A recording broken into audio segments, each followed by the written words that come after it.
hear when you're analyzing dog-to-dog bites, this is another reason I think the hierarchy is useful. You always hear people saying they're killing the other dog, or they're trying to kill each other. It's a horrible fight, or my dog is really aggressive. And when you go and do the actual analysis, the dog is not really trying to kill the dog. There's always a lot of, there's usually a lot of fur flying and teeth gnashing, and it's loud and it looks scary because they're pinning the other dog. But oftentimes those dogs come up and there's no injury. There's just slight scratches and it's not severe. And so it's really important to look at things like the actual injury and not ask the client, well, how much did it bleed? Because if you see like a cut to an ear, lips, or tongue, you're likely to see a lot of blood.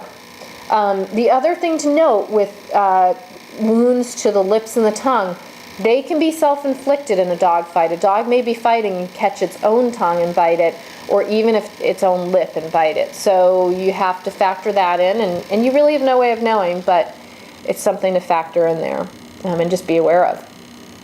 The tail, you shouldn't see a lot of bleeding in wounds to the tail unless the tip of the tail, the very tip of the tail is opened up, and then the dog starts to wag their tail. And if you've never seen it, it will be a bloodbath. I mean, I walked through a hallway where the dog had done this once, and it was literally the floorboards to 7 feet up were just splattered in blood. It would have made a great scene in a horror movie. So that's another thing where somebody would say, oh my God, there was just blood everywhere. They were really trying to kill each other, and the blood is really coming from the tip of that tail.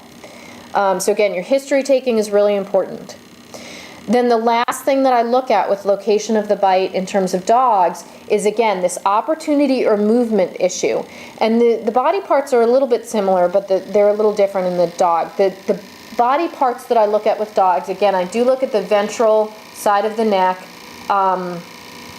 the chest, and then I look at the groin and the legs. If I'm seeing injuries to groin and legs or ventral side of the neck, then I want to know, what was the positioning. So for example, let's say one dog has another dog completely pinned, and the only thing that the underdog can bite at is legs or the ventral side of the neck, then I don't consider that an aggravating factor.